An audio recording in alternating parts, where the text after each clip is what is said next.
तरह है वो आपको बताएगा ये स्टैंडर्ड डेविएशन, मतलब कितना वेरिएशन है आपके प्रोसेस में, है ना, वो बताता है। मतलब कि आपके सारे पार्ट यस 10 सर। पे बनने थे, लेकिन आपके कुछ पार्ट 10.5 पे बने हैं, मतलब आपके पार्ट्स सेंटर से दूर भाग रहे हैं, कुछ हायर साइड में भाग रहे हैं, कुछ आपके पार्ट लोअर साइड में भी भाग रहे हैं। तो ये आपको बताता है सेंटर से आप कितनी दूरी पे भाग रहे हो, रनिंग कर रहे हो। ये है स्टैंडर्ड डेविएशन। इसीलिए हम एवरेज पे भरोसा नहीं करते हैं एसपीसी में, या सिर्फ रेंज पे भरोसा नहीं करते हैं, इसलिए हमें एक और डाटा कैलकुलेट करना पड़ता है जिसको बोलते हैं स्टैंडर्ड डेविएशन। ठीक कोई है। डाउट है यहाँ पे किसी का तो पूछ सकते हो आप।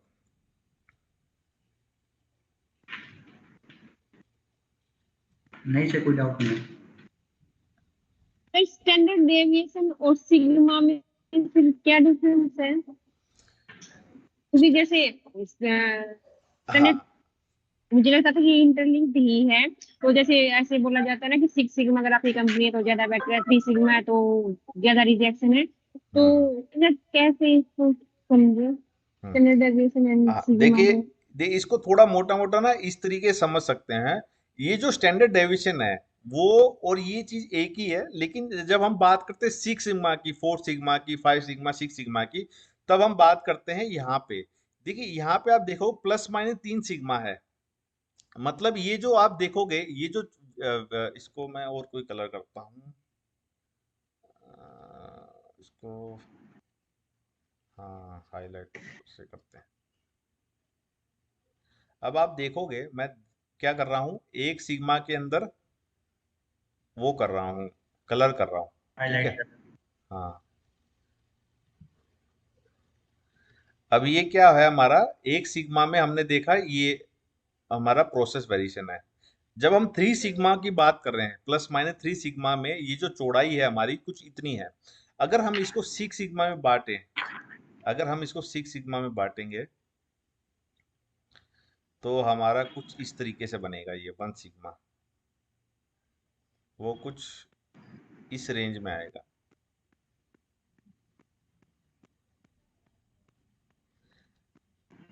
ये रेंज में आएगा, मतलब कि जो इसकी चौड़ाई है वो कम हो जाएगी। तो जब हम 6 सिग्मा बोलते हैं, मतलब कि देखिए ये एरिया है आपका, ये एरिया में आपका कितना आ रहा है, 3 सिग्मा आ रहा है। अब इस एरिया के अंदर आपका 6 सिग्मा आ जाएगा, तो क्या प्रोसेस वेरिएशन कम होगा या बढ़ेगा? इसी एरिया में 6 सिग्मा आ गया। प्रोसेस वेरिएशन फिर सर तो बढ़ेगा। प्रोसेस वेरिएशन कम हुआ? नहीं कम हुआ, क्योंकि एरिया तो उतना ही रहा ना। हम्म हमें देखिए मैं डेविएशन आपको को बताता डिवाइड हूँ, कर दिया और हाफ हाफ हो गया। जैसे आपने 30 सिग्मा की आपने अगर इसको मैं थोड़ा यहाँ पे बना के देखूं 6 सिग्मा की, वो कुछ ऐसे बनेगी। मतलब 6 सिग्मा में ना ये जो हाइट है ना वो और बढ़ जाएगी, क्योंकि आप अभी आपने सिर्फ 1 2 3 सिग्मा लोअर साइड और राइट साइड लिए हैं। अब आप इसमें 6 ऐड कर दोगे, भाई यहाँ पे 1 आ गया, यहाँ पे 2 सिग्मा आ गया, यहाँ पे 6 सिग्मा ऐड कर दोगे, इस साइड भी 6 सिग्मा ऐड कर दोगे, तो आपकी चौड़ाई बढ़ेगी ना, हाइट बढ़ेगी, क्योंकि आपके सिग्मा बढ़ रहे हैं। एनडीसी के अकॉर्डिंग बढ़ेगी।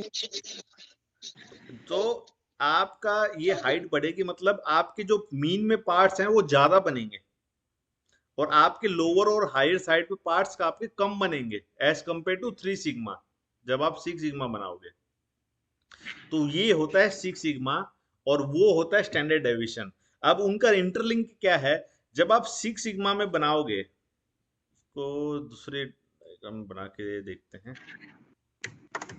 देखिए जब आप 6 सिग्मा में स्टैंडर्ड जब आप 6 सिग्मा की हम बात करें, यहाँ पे वन स्टैंडर्ड डेविएशन जो रहेगा, मान के चलिए कि उसकी चौड़ाई ये है, ठीक है। मतलब कि मान के चलिए ये है आपकी 2 mm की।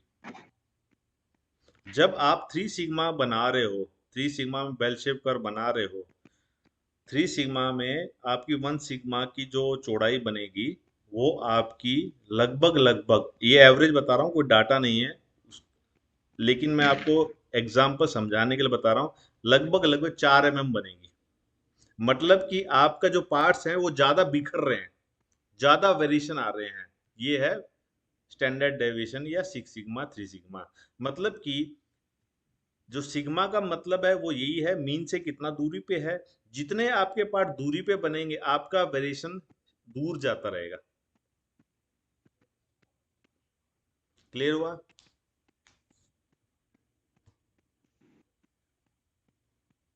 तो आपका जो सिग्मा है वो जीरो के जितना नजदीक होगा वो अच्छा होगा, और जितना दूरी पे जाएगा वो खराब आएगा। और जब हम प्लस माइनस 3 सिग्मा की बात करते हैं, प्लस माइनस 3 सिग्मा में हमारे 99.7% पार्ट ओके निकलते हैं। कितने होते हैं? अगर कोई आपसे क्वेश्चन पूछे plus minus 3 sigma is equal to normal NDC curve बनती है, कभी भी कोई आपसे क्वेश्चन पूछेगा 3 सिग्मा मतलब आपका एनडीसी कर्व बन गया, क्योंकि आपके सेंटर से 3 सिग्मा लोअर साइड में बने हैं, 3 सिग्मा राइट साइड में बने हैं। इसको हम क्या बोलते हैं? NDC curve, normal distributive curve बोलते हैं। इसका मतलब कितने पार्ट ओके आएंगे आपके? 99.7%। क्लियर हुआ? एक सिग्मा में कितने पार्ट ओके बनते हैं?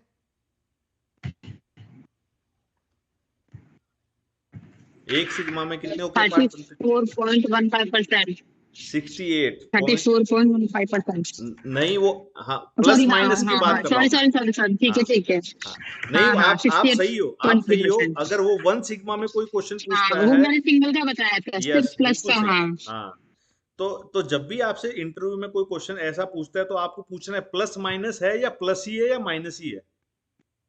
देखिए कई कई क्या होता है, इंटरव्यू जो ले रहा है उसको भी क्लियरिटी नहीं होती है, वो भी अपने आप को बड़ा होशियार समझते हैं, बट कईयों को क्लियरिटी नहीं है, इसीलिए ये क्वेश्चंस आते हैं। ये तो ये देखिए यहाँ पे चार्ट भी बना है। आपका 6 सिग्मा होगा तो 99.9997% पार्ट्स ओके आएंगे। 1 सिग्मा मतलब ये अप्रोक्स डाटा है। 34.3 इज करेक्ट आंसर। 5 सिग्मा में ये आएगा, और 6 सिग्मा में 3.4 ppm आएगा। मतलब कि आपके 6 सिग्मा के अंदर भी 3 से 4 पार्ट रिजेक्ट होंगे, 3 या 4 पार्ट जो है वो रिजेक्ट होंगे ही होंगे। 100% जीरो रिएक्शन नहीं आएगा 6 सिग्मा के अंदर भी। ठीक है, तो नॉर्मली एरोस्पेस इंडस्ट्रीज में 8 सिग्मा का यूज किया जा रहा है। मैं आपको बताऊं, 6 सिग्मा के बाद भी यूज किया जाता है, 7 सिग्मा 8 सिग्मा तक यूज किया जाता है एरोस्पेस इंडस्ट्रीज में। बट उसमें भी आप देखिए उसमें भी फेलियर्स आते हैं, ऐसा नहीं है 0% रिएक्शन है या सेफ्टी बिल्कुल ही 100% श्योर है। तो 8 सिग्मा में कितना होगा सर पीपीएम फिर? और कम हो जाता है, लगभग 1.5 ppm के आसपास आता है, 1.5। देखिए ये जो है ना, ये कभी भी इतना नहीं होता है 6 सिग्मा। जब आप 6 सिग्मा, मान लीजिए आपने 1 साल का डाटा लिया और उससे आपने देखा कि आपका 6 सिग्मा है, बट अगले साल क्या अगले साल भी 6 सिग्मा रहेगा डाटा आपका? नहीं, नहीं रहेगा। क्योंकि क्यों? रिसेंट होगा। क्योंकि आपकी मशीन घिस रही है, पुरानी हो रही है, आपके ऑपरेटर भी यस सर। नए आ रहे हैं, मटेरियल भी आपका चेंज हो रहा है, तो 6 सिग्मा जो है आपका 3.4 वो प्लस माइनस 1.5 सिग्मा के वेरिएशंस में घूमता रहता है। मतलब कितना हो गया? अगर 6 सिग्मा है तो 6 सिग्मा 6 माइनस 1.5 कितना होता है? 6 माइनस 1.5 कितना हो गया? सिंपल मैथ है तो 4.5। 4.5 हो गया ना। तो मतलब अगर आपका इस साल 6 सिग्मा में काम कर रहे हो तो आपका अगले साल 4.5 सिग्मा तक भी गिर सकता है आपका प्रोसेस। हाँ, 1 घंटे बात करता हूँ, 1 घंटे बाद। ठीक है, तो 1.5 सिग्मा में घूमता रहेगा। मतलब ये हम लेके चल रहे हैं कि अगर हम हर साल 6 सिग्मा को कैलकुलेट करें तो 1.5 सिग्मा में वो वेरी कर सकता है।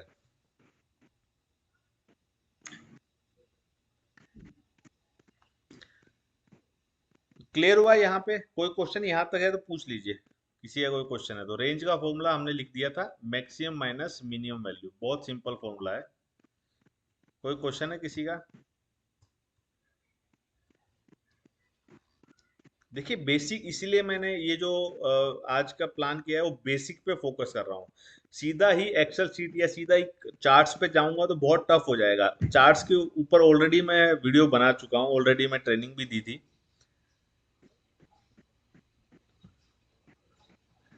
देखिए स्टैटिस्टिशियन जो हैं वो लिखने में बहुत आलस करते हैं, इसीलिए वो नॉर्मली एक्स वाई जेड, आपने मैथमेटिक्स में देखा होगा एक्स वाई जेड बहुत यूज करते हैं, वो इसीलिए क्योंकि वो आलसी होते हैं।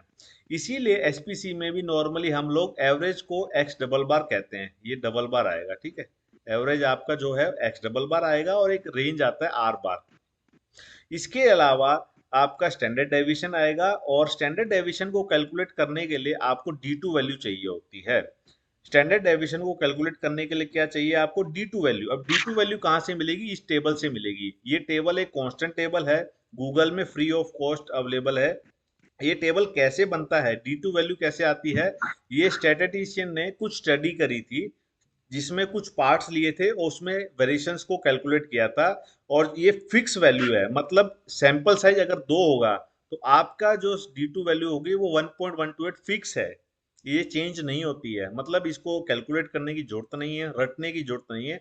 ये कोई भी इंटरव्यू में या कोई भी एग्जाम में आपको ये वैल्यू दी जाती है।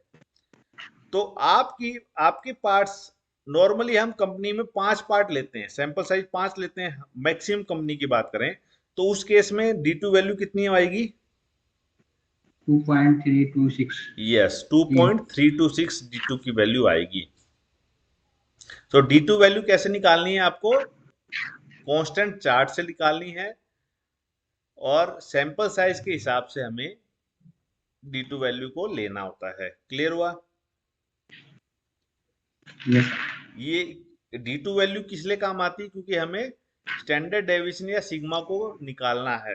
अब इसका फॉर्मूला क्या होता है, स्टैंडर्ड डेविएशन का फॉर्मूला होता है R bar divide by D two, R bar divide by D two. जो आपका रेंज है उसकी उस रेंज की एवरेज को डी टू की वैल्यू से डिवाइड कर देंगे तो आपका स्टैंडर्ड डेविएशन आ जाएगा। एक एग्जांपल लेते हैं, मान लीजिए आप 3 पार्ट बना रहे हो, आप 3 पार्ट मेजर कर रहे हो हर 5 घंटे में, आप 3 पार्ट मेजर कर रहे हो हर 5 घंटे में, टोटल पार्ट्स कितने हैं, सैंपल साइज कितना हो गया यहाँ पे, सैंपल साइज कितना हो गया, हर हर 5 घंटे में आप 3 पार्ट चेक कर रहे हो, सैंपल साइज क्या हो गया, 15 ती, 15 3 का हो गया, राइट, 3 का। तो हमें यहाँ पे डी टू सिग्मा की वैल्यू निकालनी है, तो हमें क्या करना होगा, एवरेज और आर बार को निकालना है। तो सैंपल साइज क्या हो गया आपका, 3 हो गया। डी टू वैल्यू क्या आएगी इसे यहाँ पे, डी टू वैल्यू क्या आएगी, 1.693। यस 1.693। और स्टैंडर्ड डेविएशन क्या आएगा आपका, आपकी जो रेंज बार है यहाँ पे दी है 7.3, आर बार दिया है 7.3, तो 7.3 को किससे डिवाइड करोगे आप, 1.693 से। कोई निकाल के बताएगा क्या, 1.693, 4.3118। 4.3118। तो आपका ये आ गया स्टैंडर्ड डेविएशन। इसका मतलब आप जीरो से काफी दूर हो, इसका मतलब आपके प्रोसेस में वेरिएशन बहुत ज्यादा है। क्लियर हुआ। अब स्टैंडर्ड डेविएशन किस पे डिपेंड कर रहा है, अगर आप ध्यान दोगे रेंज से, मतलब कि अगर आपका रेंज रेंज बहुत ज्यादा है, मतलब कुछ पार्ट आपके लोअर डायमेंशंस पे बन रहे हैं, कुछ पार्ट आपके हायर डायमेंशंस पे बढ़ रहे हैं, तो आपका रेंज बढ़ेगा, रेंज बढ़ेगा तो स्टैंडर्ड डेविएशन बढ़ेगा। मतलब आपको अगर प्रोसेस वेरिएशंस को कम करना है, या आपको अपने कंपनी में जो ग्राफ में एसपीसी वैल्यू को अच्छी लानी है, तो उसमें आप रेंज पे काम करें। अगर आर की वैल्यू को कम कर दोगे ना, तो आपका सीपीसीपी के 2 के ऊपर ही आएगा।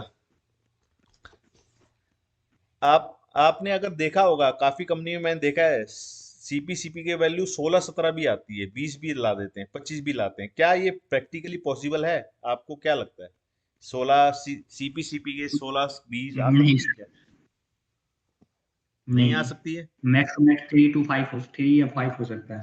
हाँ, तो वो डाटा क्या होगा, उस डाटा को क्या कहेंगे हम, फेक यस, रहता है। यस फर्जी डाटा बनाते हैं।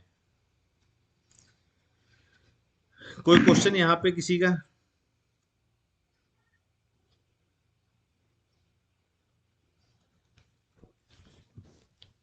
नहीं क्वेश्चन। देखिए यहाँ पे हम एक और क्वेश्चन ले लेते हैं।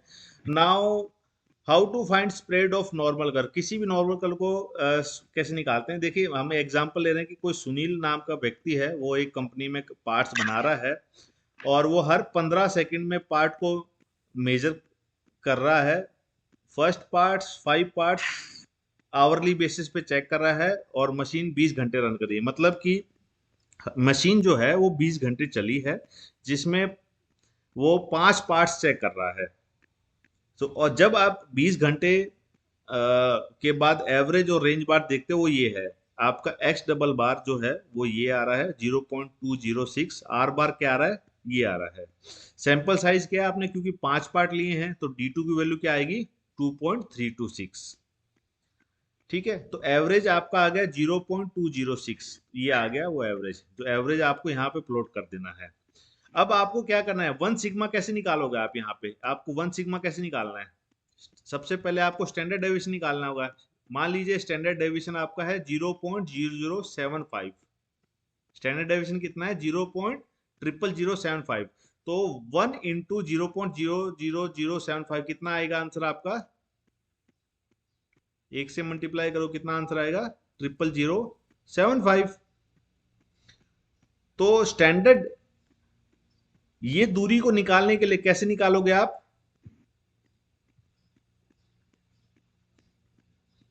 एक्स डबल बार प्लस 1 सिग्मा आपकी दूरी आ जाएगी। ऐसे ही माइनस वैल्यू को निकालना है तो क्या करोगे आप? यहां पे माइनस वैल्यू फॉर्मूले को लगा दोगे। क्लियर हुआ? तो आप यहाँ पे क्या करोगे? जो आपका एवरेज था 0.206 में प्लस 1 सिग्मा कर दोगे, यहाँ माइनस 1 सिग्मा कर दोगे, यहाँ पे 2 सिग्मा कर दोगे, यहाँ 3 सिग्मा कर दोगे, यहाँ माइनस में 2 सिग्मा और 3 सिग्मा कर दोगे। क्लियर हुआ? क्या आप निकाल सकते हो 3 सिग्मा की वैल्यू? मतलब अगर मैं आपको बोलूं प्लस 3 सिग्मा की वैल्यू क्या आएगी आपकी? यहाँ पे कोई निकाल सकता है? कैलकुलेट कर सकते हो? ये वैल्यू कैसे आएगी? निकाल सकते हो? कोई निकाल सकता है? देखिए आपका स्टैंडर्ड डेविएशन कितना है? ये है। तो सबसे पहले आपको क्या करना है? 3 को मल्टीप्लाई कर 3 देना है into स्टैंडर्ड 0 डेविएशन से, point 0.00075 से। क्या आंसर आएगा? ये आंसर आ जाएगा 3 5 जा 15, 1 3 7 जा 21 और 22।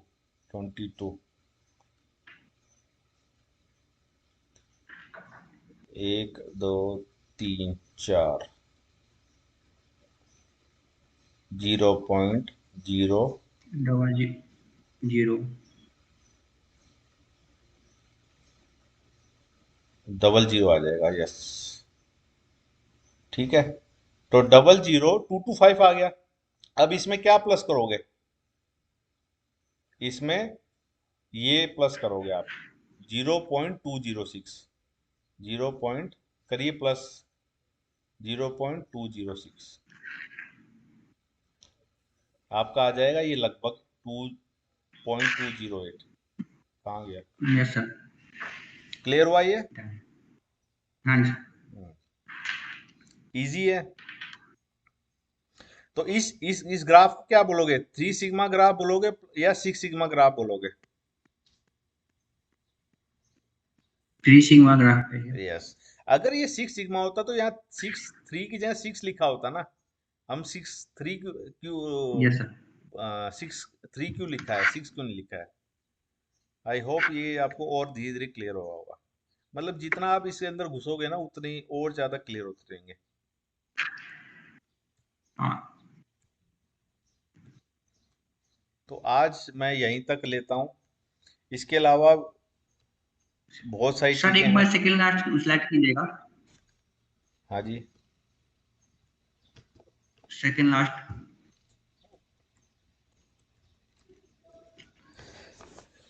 एक मिनट, मूव नहीं हो रही है, शायद हैंग हो गया।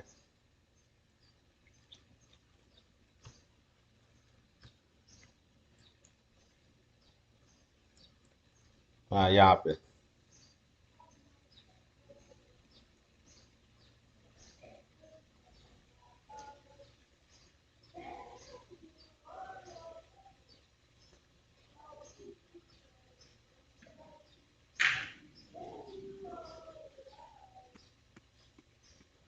तो अगर कोई आपसे पूछे एसपीसी का यूज क्यों करना होता है, क्या बताएंगे आप?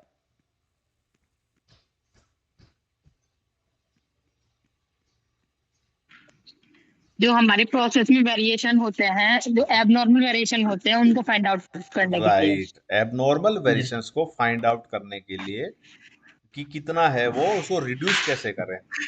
और वेरिएशंस, यस। हम हमारे प्रोसेस में वेरिएशंस के कारण क्या क्या हो सकते हैं, क्या कारण हो सकते हैं, वेरिएशन क्यों आता है? अगर कोई मॉडल चेंज हो मैन राइट, में मशीन में या फिर मटेरियल में या फिर मेटल में। राइट, ऑपरेटर मिसहैपनिंग हो जाए या फिर ऑपरेटर अवेयरनेस, बिल्कुल सही है।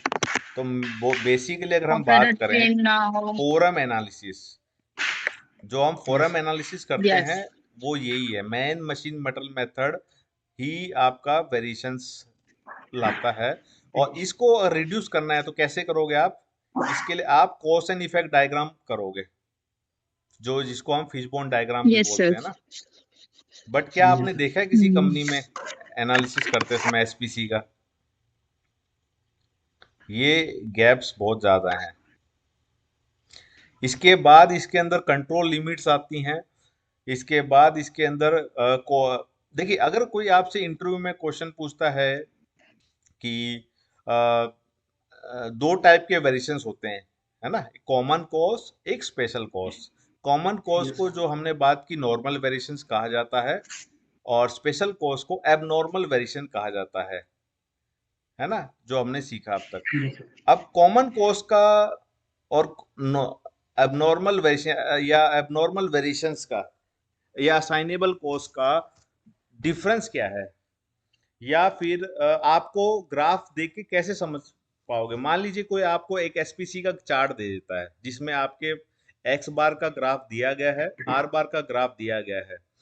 आप कैसे बताओगे कि इस चार्ट के अंदर कॉमन कॉज हैं या स्पेशल कॉज हैं, कैसे बताओगे आप?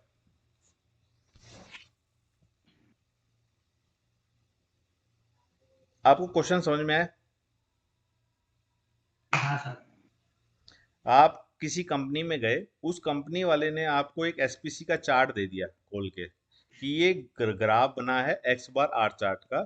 इसमें देख के आप कैसे बताओगे कि इसमें कॉमन कॉज हैं या स्पेशल कॉज हैं? उसमें सर जो हमारे जो वेरिएशन होगा सर वो बिल्कुल पास पास होगा, जो कंट्रोल लिमिट होगा उसके अंदर होगा। हम्म। तो इसके लिए ना 8 रूल्स आते हैं, 8 रूल्स। ये हाँ, उसकी मैं ऑलरेडी बात कर चुका हूँ पहले एक ट्रेनिंग सेशन में। 8 रूल्स आते हैं, जैसे कि आपका कंट्रोल लिमिट के बाद पॉइंट अगर एक भी जाता है तो वो है स्पेशल कॉज। अगर आपके 15 पार्ट्स या उससे ज़्यादा पार्ट्स सेंटर के आसपास ही हैं तो भी आपके स्पेशल कॉज है। अगर आपके 6 से ज़्यादा पार्ट इंक्रीजिंग या डिक्रीजिंग ऑर्डर में है तो भी आपके पास स्पेशल कॉज हैं। अगर आपके पास पार्ट्स 2 सिग्मा से ऊपर 3 पार्ट्स की रीडिंग आ रही है, 3 में से 2 पार्ट्स की रीडिंग 2 सिग्मा के ऊपर आ रही है तो भी स्पेशल कॉज है। 5 में से 4 पार्ट की रीडिंग आपकी 1 सिग्मा के ऊपर आ रही है तो भी स्पेशल कॉज है। इस तरीके के रूल्स हैं, वो 8 रूल्स, वो आपको देखने होंगे, वो आप बता सकते हो एसपीसी मैनुअल्स के अकॉर्डिंग। ये इसके मैनुअल में अलावा है ये। आपसे किसी को आपका आपसे इंटरव्यू में कोई क्वेश्चन पूछा गया हो, कोई टफ क्वेश्चन, या कोई आपके कुछ समझ में नहीं आया हो, तो आप पूछ सकते हो।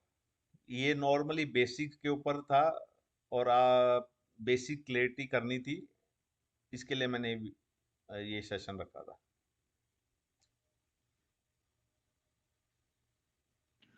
Okay sir. कोई क्वेश्चन है आपका?